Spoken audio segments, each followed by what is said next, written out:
Após morrer aos 39 anos, Irakumatio recebe a permissão de Deus para ir para outro mundo. Deus dá a ele um corpo saudável e uma ferramenta mágica muito roubada. Chegando lá, ele se torna um agricultor overpower e monta seu próprio harém de garotas. De qualquer forma, é sobre isso que veremos no recap de hoje. Então pega a pipoca, fica confortável e vem comigo.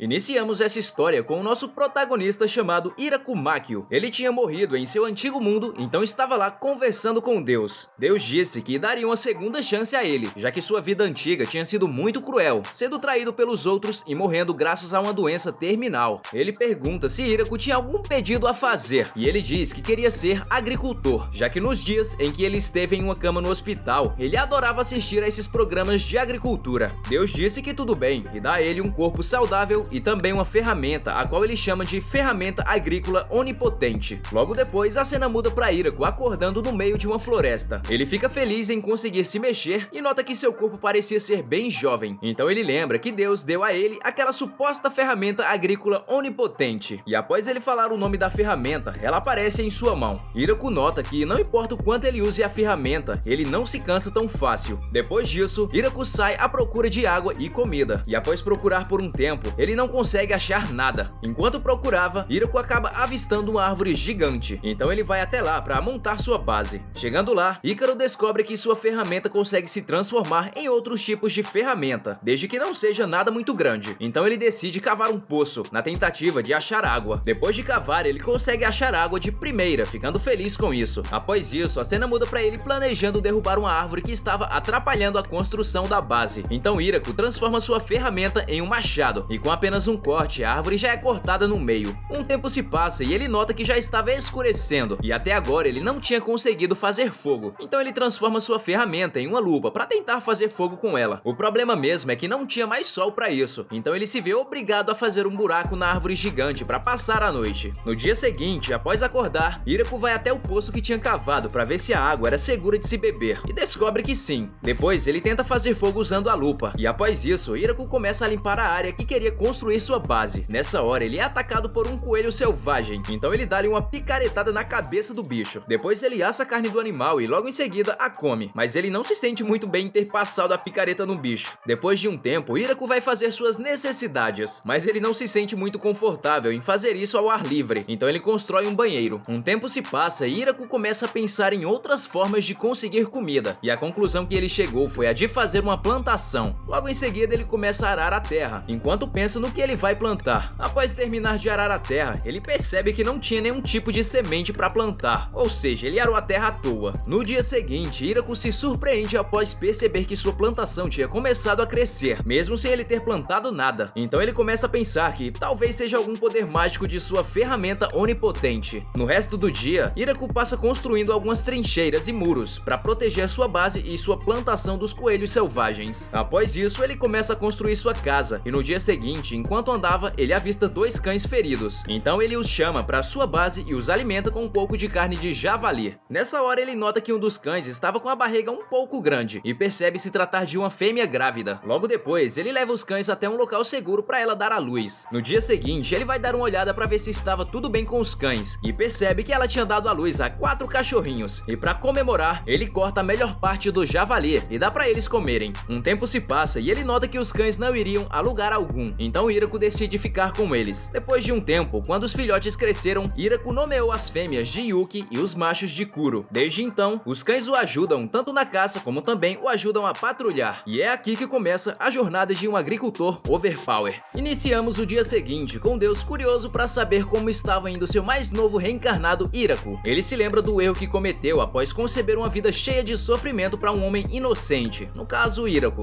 Nessa hora ele percebe que a floresta onde Iraku tinha sido mandado era chamada de Floresta da Morte, e percebe que a qualquer momento ele poderia acabar batendo as botas novamente. Depois disso, a cena corta para Iraku preparando o rango da tarde e alimentando os cães, e logo depois ele sai para brincar com eles. Enquanto brincava, ele percebe o quão divertida sua vida se tornou por ter alguém para lhe fazer companhia. Um tempo se passa e ele sai com os cães para explorar a floresta. Enquanto explorava, eles acham um pequeno riacho, então Iraku pensa em alguma forma de levar essa água até sua base. Logo depois, ele volta para explorar expandir mais a área de cultivo. Um tempo já se passou desde que ele chegou ao Novo Mundo, e ele nota que o clima já tinha começado a esfriar, então ele começa a pensar em um jeito de se preparar para o inverno. Nessa hora, um de seus cães volta com uma aranha gigante do seu lado. A aranha parece ser amigável, e nessa hora, ela usa sua teia para fazer um lencinho para o Hiraku. Desde então, a aranha passou a morar com ele fazendo cortinas, lençóis e até mesmo um casaco para ele não sentir frio. Em troca disso, ela passou a morar na árvore gigante e também passou a comer algumas batatas. Hiraku a nomeou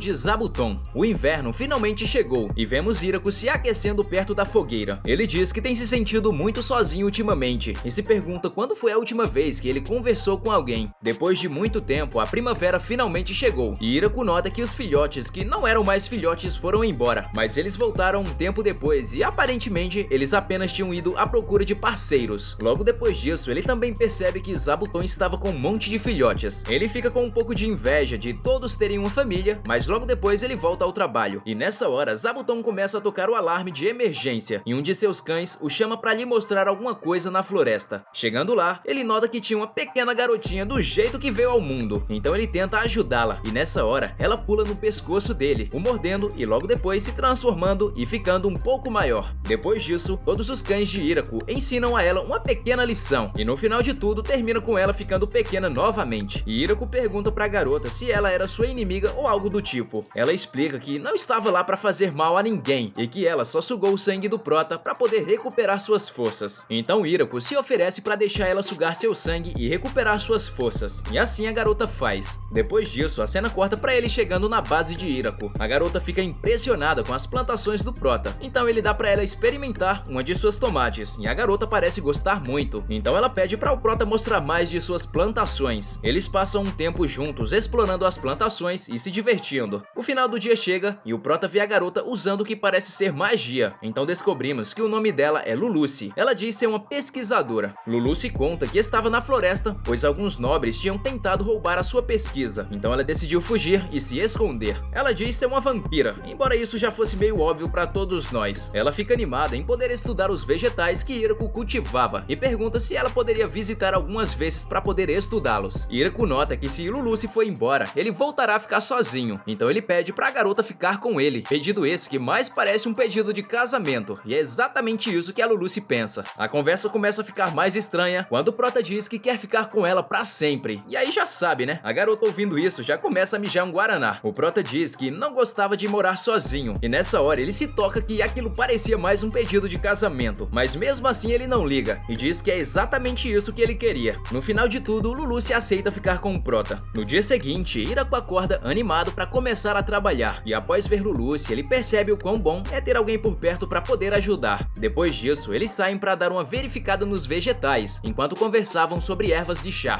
Zabuton toca o alarme de emergência e eles vão até o local para verificar. Chegando lá, eles percebem se tratar de uma garota meio anjo e Hiraku percebe que já viu essa cena antes. A garota pede para Hiraku ajudá-la, mas se engana você que pensa que os cães não vão ensinar uma lição pra garota meio anjo. Depois disso, corta a cena pra todos eles na casa de Hiraku. A garota meio anjo e Lulusi parecem se conhecer, então ela se apresenta e diz que seu nome é Tia. Ela pergunta pra Lulusi quem era o prota, e ela diz que Hiraku era seu marido, e diz isso enquanto fica toda corada. Hiraku pergunta se pelo fato dela ser meio anjo, ela servia a Deus ou algo do tipo, e Lulusi explica que os meio anjos são só uma raça de guerreiros que tem mais músculos do que cérebro. Nessa hora, Lulusi pergunta se Tia queria morar ali com eles, e diz que queria mostrar os campos de cultivos e outras coisas legais que tinham ali. No final de tudo, ela aceita, e a cena muda pra eles andando pelos cultivos. Nessa hora, Lulusi apresenta Zabuton pra Tia, e ela parece não gostar muito de aranhas gigantes. Depois disso, Lulusi convida Tia pra ajudar na colheita. No final do dia, Tia experimenta um morango e parece gostar muito. No dia seguinte, enquanto voltavam da colheita, Tia pergunta pra Hiraku se tinha como fazer mais morangos. Ele diz que sim, mas que pra isso eles precisariam expandir os campos e eles não têm pessoas suficientes pra cuidar de tudo. Tia parece ficar um pouco pensativa. Hiraku nota que os filhotes de Kuro e Yuki tiveram seus próprios filhotes, então ele nota que a antiga cabana não daria conta de tantos cães e decide construir um estábulo para os cães. Depois disso, ele percebe que alguns filhotes de Zabuton estavam partindo para começar sua própria jornada. Nessa hora, Tia fala que iria dar uma saída e logo voltaria. Então a cena muda para alguns dias depois, onde podemos ver que Tia voltou e junto dela trouxe um grupo de garotas elfas que se oferecem para morar ali, já que elas estavam sem abrigo devido a uma guerra entre humanos, onde seu povo foi exterminado. Ouvindo a triste história das garotas e com um pouco de persuasão do lado de Lulucci e Tia, Hiraku acaba deixando elas ficarem. A líder do grupo pergunta quem seriam seus colegas de quarto, e após Lulucci apresentar Zabuton, todas as garotas caem duras no chão.